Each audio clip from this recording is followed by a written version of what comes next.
Okay, and welcome everybody to the Wrestling Guardians podcast.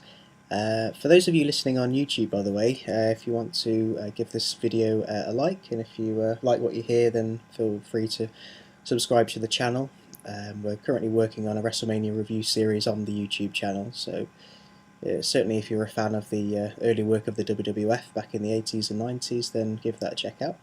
Today we're actually going to be concentrating on the build up to WrestleMania's 34, which is not too far away at all now.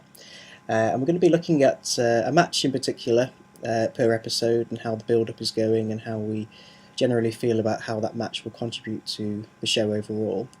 And today we're going to be looking at what we suspect is going to be the main event between Roman Reigns and Brock Lesnar. I think this is pretty much going to be the main event, isn't it, by now? It's either this one or the Ronda Rousey match, considering there are rumors saying that WWE want to make Ronda Rousey the next face of the company, so to speak.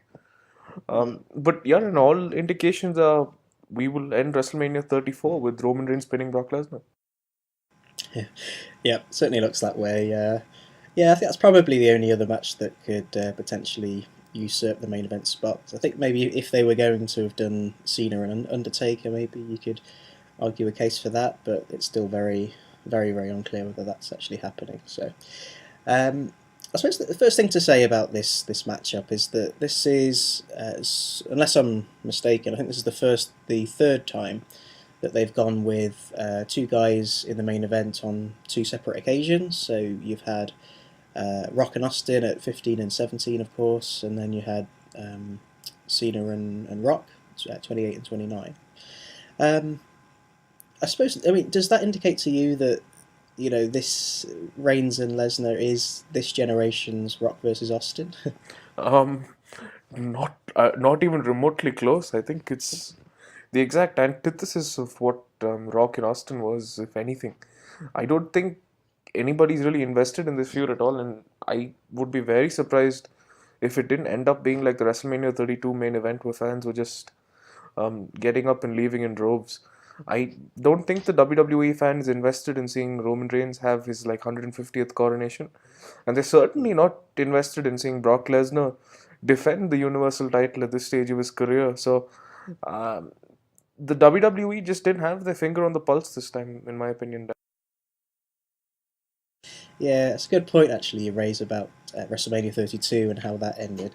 I think like one of the main things at the moment is that the WWE insist on WrestleMania being so long these days.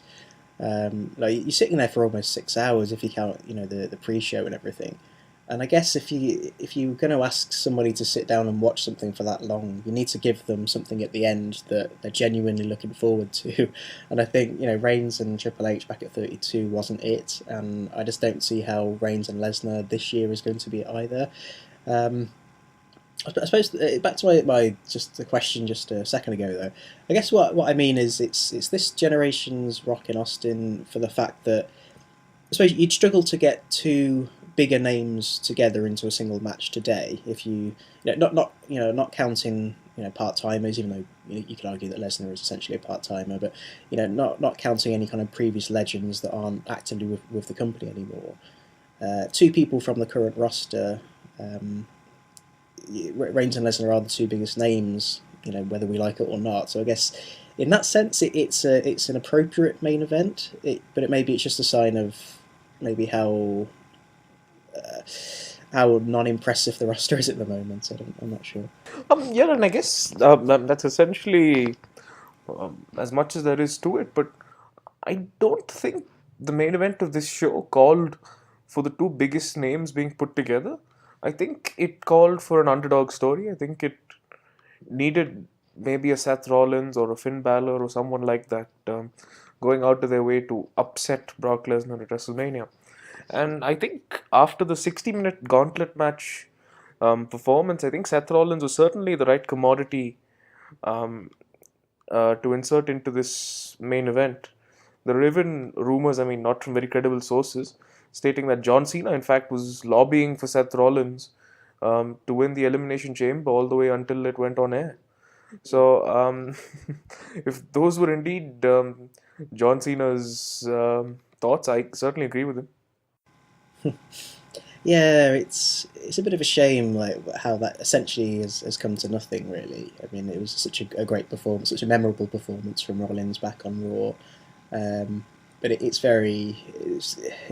a good example of how the WWE does that a lot these days and gives you something that potentially feels like a big deal, and I think they could get something out of this, and then ultimately it comes to nothing, I guess. I mean, obviously, we'll talk about Rollins' involvement in WrestleMania on another episode, but I agree. I think there was a space maybe for him here, um, but yeah, I'm not sure. It's not the match I want per se, but it's the match that I think works the best. I mean, I'm all for an underdog story, but I think it just needs to be built up over a longer period of time. I mean, Daniel Bryan's WrestleMania 30 thing was a whole different matter. That started, the SummerSlam of the previous year. Whereas Seth Rollins and Finn Balor, if you're going to do an underdog story with them, it's just it's just about size, I guess. I don't know. Whereas Reigns does kind of fit that poster boy top guy of the company at the moment. So I agree with Vince McMahon's decision, even though I'm not exactly looking forward to the match that much really. But wait, what do you think of what have you made of the build to this match as well? Do you think? I think it's been rather lackluster, to be honest with you, and I think the Roman Reigns quote unquote shoot promo was a very blatant attempt to try and win over the internet fans, which I'm not sure how well it went over. I mean, I'm personally not the biggest Roman Reigns fan in the world, and I could see that promo coming from a mile away. I think the subsequent weeks follow up on Raw wasn't very impressive either. Paul Heyman was I felt that Paul Heyman was a shadow of the force that he once was in 2013 or 2014 even. Um, Even in 2015, he had this unbelievable promo where he literally read the Undertaker his last rites, and I think um, Paul Heyman is a spent commodity in pro wrestling these days. I think he maybe needs to realign himself with another character to sort of rejuvenate his persona. And Roman Reigns just doesn't do it on the mic for me. I just don't think he's got the charisma or the magnetism. Mhm. Yeah, I think a lot of people would agree with that, and but particularly on Heyman. I mean, um, maybe I don't know if it's a chicken and egg situation. Like, is it that Heyman is losing a little bit of his magic, or is it just the fact that even Heyman can't get us excited about this match? Don't know what it depends what way round you look at it, I guess.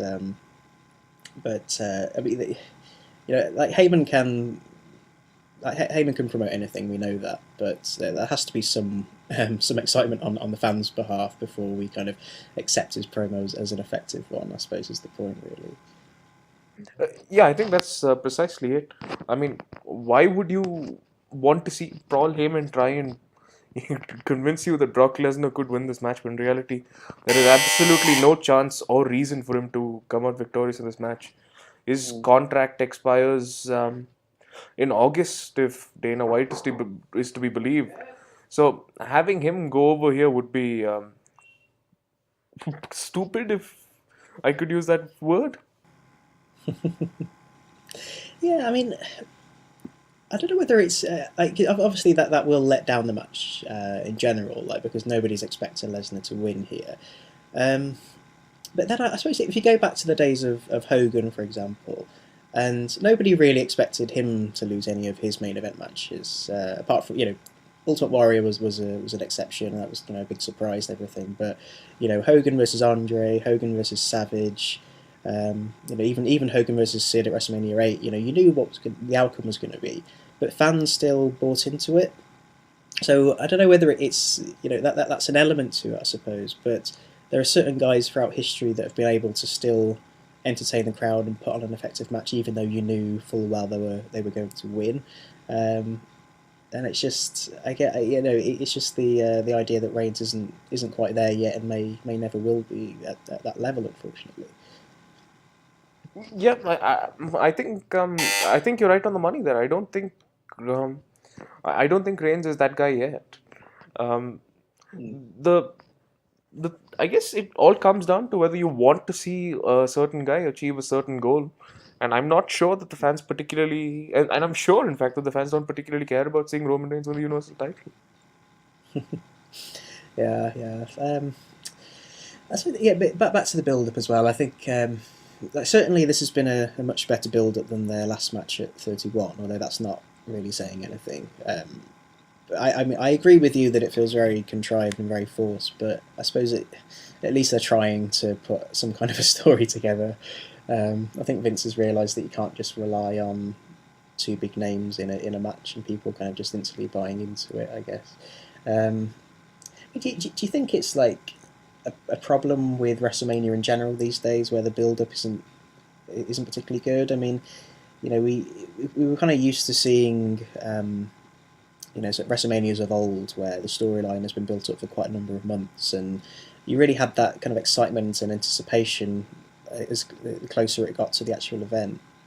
These days, with WrestleMania, it's more like there might be a certain match in there somewhere in the mid card that you're looking forward to, whereas the main event you can kind of take or leave. I think it's a really big shame, actually. Um, like, what was the last WrestleMania that you remember really looking forward to? It would probably have to be WrestleMania 30 because, as we talked about earlier, and there was a story, and there was the hook, and there was everything that you wanted from that show. Because it was built around Daniel Bryan, a character that most fans were fully invested in. Um, I was also fully invested in The Rock coming back to wrestle John Cena. Um, Maybe that's probably more for nostalgic reasons than anything else.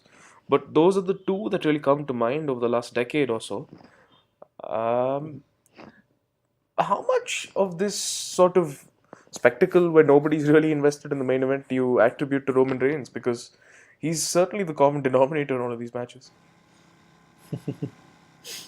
Um, I'm not sure. There's definitely an element of people not necessarily wanting to see Reigns in that position at the moment, but I think he's starting to win people over, and I think I think there's a very good chance that the match itself will surprise us. We've seen examples of it in the last few years where Roman has been put against somebody pretty underwhelming, but he ends up having a decent match out of them. I mean, um, a good example was a few years ago when he was in that feud with the Big Show. I mean, it was a terrible feud, and this was really at the height of when people were starting to realise Reigns isn't the guy they want to cheer for. But he put on a brilliant last man standing match against Big Show in a pay per view that I can't remember. I can't remember now; it's lost to memory. And then again with Strowman, I mean, as popular as Braun Strowman is now, when Roman and Braun were first put together, people weren't really that bothered about either guy, but they managed to put on a series of good, effective matches. And maybe that's had the the opposite effect of building up Strowman rather than Roman Reigns, which is not obviously what Vince McMahon wanted. But I think Roman has the ability to surprise us, but I agree that maybe the anticipation or the lack of anticipation, I suppose, is probably attributed to him. If this was going to be Lesnar versus Rollins or Balor, there would be a lot more, particularly on the internet anyway. There would be a lot more kind of vocal excitement about it all. But then, is that just because both of us are kind of hipster internet fans rather than like the general viewer? That may well be. That may well be. But I mean, I dare say, I mean, Roman Reigns isn't exactly John Cena. I mean, with John Cena, even though he was not very popular with hipster internet fans such as us, he was always selling out at the house shows. His merchandise was always moving at a far better rate than just about everybody else on the roster. And WWE had these business metrics to um, support their push of John Cena. Mm. I'm not sure that's necessarily the case with Roman Reigns, though. Yeah. I mean, is it just a time thing? Like, today, like even the most avid Cena haters will accept that he's part of the main event scene, and that his involvement will make a match feel special.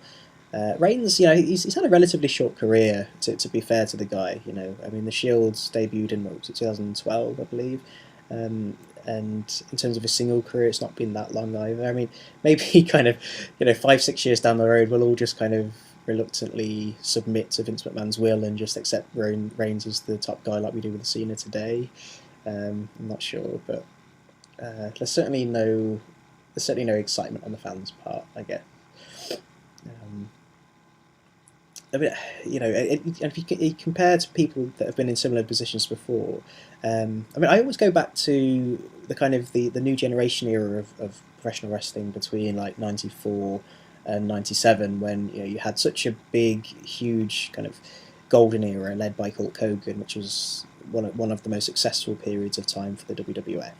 And then this new generation came through that had to kind of carry that burden. So you had kind of guys like Bret Hart and Shawn Michaels and Diesel. Um, but at least back then there was like Bret Hart had already established himself and he was likable by the fans. I kind of feel like if I think we spoke about it in one of our WrestleMania reviews, where if they'd have gone with Lex Luger rather than Bret Hart, maybe Lex Luger would have been in that similar position to what Roman Reigns is in now. It's like it's just too much emphasis on him to lead the company forward, and nobody really wants him to. Um, I don't know. Maybe that's like a fair analogy. I'm not sure, but It probably is. That probably is. It's. I think, in fact, it's exactly the right analogy to use. Except back in the day, Vince McMahon had to sell out at the house shows, and today he has the luxury of sort of leaning back on his massive television rights contract with NBC Universal. yeah, yeah, yeah. And a point that you can't ignore as well is that it's WrestleMania and it's been going for 34 years, and you can pretty much put anybody in any match you want, and it's going to sell out because going to WrestleMania is a big deal. Um, and that's a bit of a shame in itself as well, because there's not as much emphasis on building a compelling card from top to bottom. It's just get people on the card and people will come. Yeah, and which would also mean that this isn't exactly sustainable over a long period of time, because if you keep putting on substandard cards, people are going to get to the point where they no longer care and they're going to stop attending these shows in droves, and WrestleMania is just going to get smaller as time goes by. Um, this is this is a time and tested thing in pro wrestling. The world's largest pro wrestling promotions, like the big larger events, have always scaled down over time. You can look at Wrestle Kingdom if you want. It's like in during New Japan Pro Wrestling's decline, the attendance is plummeted, or WCW with Starcade for that matter.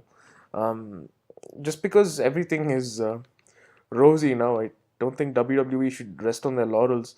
um, they need to actually start making things happen again and start doing organic things at WrestleMania if they want Mhm. to keep this going for over the long term. Yeah, yeah. But again, it might be. I mean, I know from a business point of view, the company isn't in its most strongest position at the moment, but they still attract droves of fans across the world, and there's always going to be that disagreement between certain fans and other fans about who should lead the company, who should be the top guy, and what kind of product it should be. Um, I mean, I still hold out hope that Reigns has the ability to draw in similar numbers to somebody like Cena. Um, I certainly wouldn't say that he's going to reach anywhere near the levels of Austin or Hogan, but I think given time, he could get WWE back up to the stage it was at, maybe kind of 2006, 2007. I guess I don't know. I'm being an optimist here, but I still think there's something about Roman Reigns that can do it. But I just think there's a few tweaks that need to happen. Um, he needs to kind of step out of the Shield shadow once and for all. He needs to change his look, his theme music. Things need to happen. Maybe, I mean, maybe like I wouldn't want to wish this on anybody, but like a prolonged period of injury or something, or maybe another wellness violation. Just get him away from the company for a few months and bring him back as this like new repackaged guy and see what happens. Maybe. I mean, for sure, because I think in his current iteration, Roman Reigns is a very, very is an average professional wrestler who has a good look, and I don't think he's got anything to offer the wrestling industry as its next face in 2018. If we were to look at the five most compelling characters in professional wrestling today, you know, if we were to draw up that list, Roman Reigns wouldn't be on it. I would even go as far as to say if you were to draw up a list of the top 15 most compelling characters in professional wrestling, you still wouldn't find a place for Roman Reigns on that list. If you were taking like the top five, like how many of those would come from outside WWE in your opinion? Yeah, yeah, I think that's going that way. Like maybe part of their appeal is just the fact that they're not with WWE and it's exciting. You know, the prospect of another company from outside maybe either usurping WWE's position or like challenging them to get back to the days that they were before. Um, but yeah, I mean, without kind of digressing too much. So the match, then, I mean, I think it's fair to say that neither of us are looking forward to it that much and haven't been particularly drawn by the build to it all. I certainly think that the match could deliver on the night, but as a kind of older wrestling fan who's used to like the whole package when it comes to the industry, I'm expecting more than just a good match. But if nothing else, I think the match could be okay. Um, I'm not sure if I asked you actually. How do you feel? Like, do you think this match will deliver? I mean, there's going to be a very distinctive style. Obviously, it's not going to be a great technical display. But if you think back to kind of Lesnar's match with Goldberg last year, maybe it could be something similar to that. Um, it certainly could that, but again, the problem is the finish is just going to drain so much of the energy out of the building that that I think you're going to just leave it with this sort of sunken feeling. Hmm. Do you think? What if they were to do? I don't think they're going to do this. But what if they were to do a squash match? What if they did a kind of uh, like reliving the kind of Goldberg and Lesnar at Survivor Series. What if Reigns just comes out and hits a spear and wins? Like, do you think that would be a better way to end the show? I would think so for sure because even if you did like a sort of 10 or 15 minute exhibition and Roman Reigns just went over, um, nobody in there is going to feel happy about it. Nobody's going to be enthused about it. About 200 children sitting in scattered sections across the stadium are going to scream in joy, but that's about it. Nobody else is going to care. Yeah. But then again, that's the sort of tricky thing with this entire scenario because well, when you were doing this at WrestleMania 31, you not only had like this sort of lifeline in Seth Rollins as the Money in the Bank holder, but Brock Lesnar, who was more popular than anybody else in wrestling at the time, after just renewing his WWE contract, could have just gone over there, and then the fans would have worshipped him as the conquering hero. If Brock Lesnar goes over at WrestleMania 34, I think the fans are going to be just as dejected as if Roman Reigns goes over. Yeah, no, that's a really good point. Actually, there really is there's no silver lining here at all, is there? Um, yeah, and that's obviously what Vince is trying to go for at the moment. I think is he's banking on people getting a little bit fed up of Lesnar not being around and not the Universal title not being on Raw, and he's hoping that he can um, exaggerate that enough so that people will actually back Roman. Not sure he's going to be able to achieve that or not, but I mean, would you say? I mean, I know that you're a big Lesnar mark and everything, but if you had the choice, like who do you want to win this match? Can the can I'm not sure I want either guy to win this match. To be quite honest with you, I'm not sure. I mean, to be honest, I just can't think of a character of a booker just jumping through so many hoops just to get one guy over. Like Vince McMahon will seemingly sell the world just to make Roman Reigns a marketable top babyface. Yeah, well, I suppose. I mean, I think that's true, but I think that there seems to be a little bit of a pattern emerging here where we get to WrestleMania time and then Roman Reigns is pushed as the guy that's going to main event and the spotlight's going to be on him. And then when WrestleMania is over, it's kind of like Vince acknowledges that he still hasn't managed to quite do it, so he kind of takes his foot off the pedal a little bit, and Roman Reigns kind of filters back into the kind of upper mid card.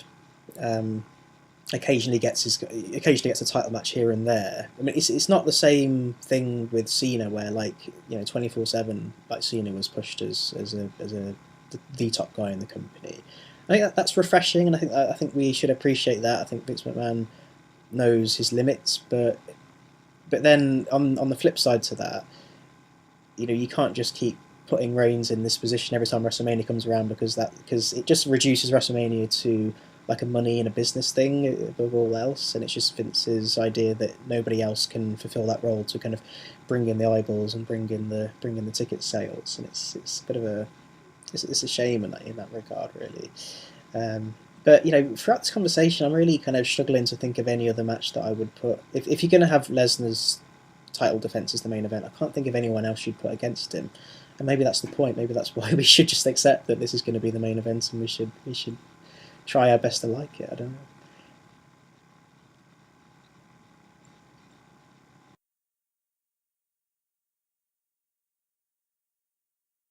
I mean, naturally, I don't. I agree with you. I don't think Finn Balor could have just stunned the world by winning the Elimination Chamber and walked into this match as a credible sort of opponent.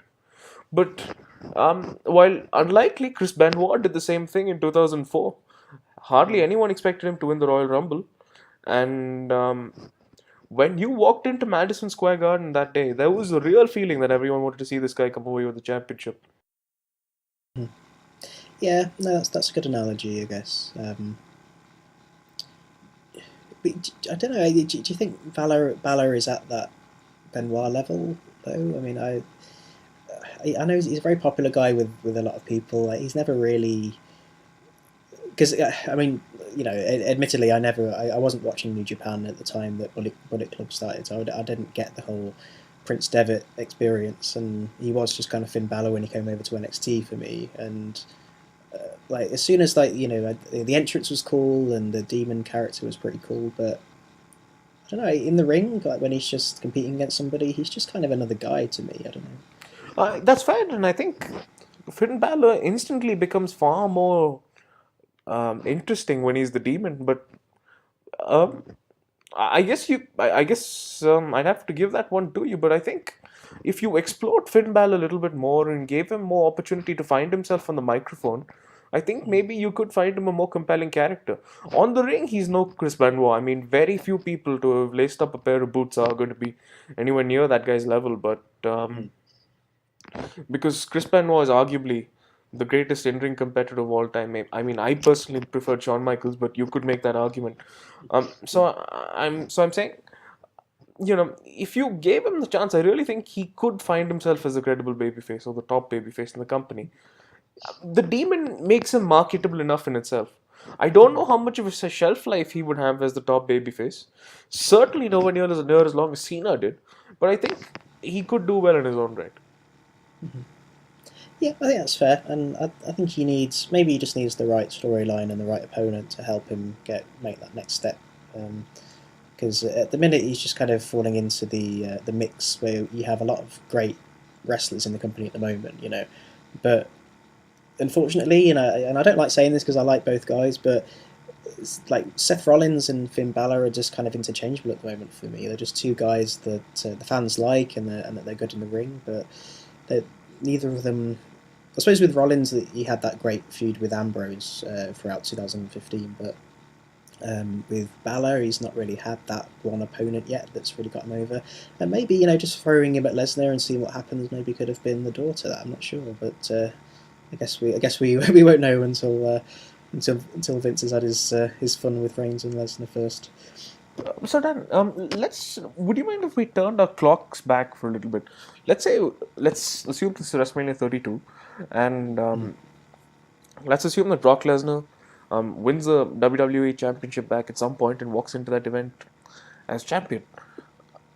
If Dean Ambrose, who was getting over at the time, were to win the Royal Rumble and end up challenging him for the belt, would you have accepted Dean Ambrose as your top babyface?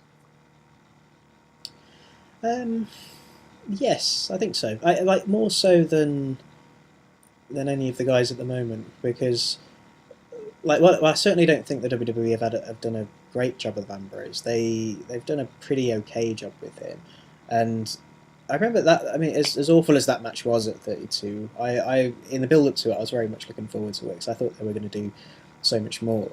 But yeah, absolutely. I liked Ambrose's title reign when he did have the WWE Championship. It's a bit of a shame that he kind of got put on the so-called B show. I think he maybe could have done a bit more if they'd kept him on Monday Night Raw instead. But yeah, there's an edge to Dean Ambrose that I think you can exploit enough to get him over as a compelling top guy. He's not an out and out babyface as well, which helps. I think this is a time where fans just reject baby faces and they want kind of tweener characters with, like I say, with a little bit of an edge to them. So yeah, absolutely. I think that would have been a great main event actually for 32. Yeah, I agree with you. I agree with you completely. Unfortunately, Dean Ambrose on the shelf.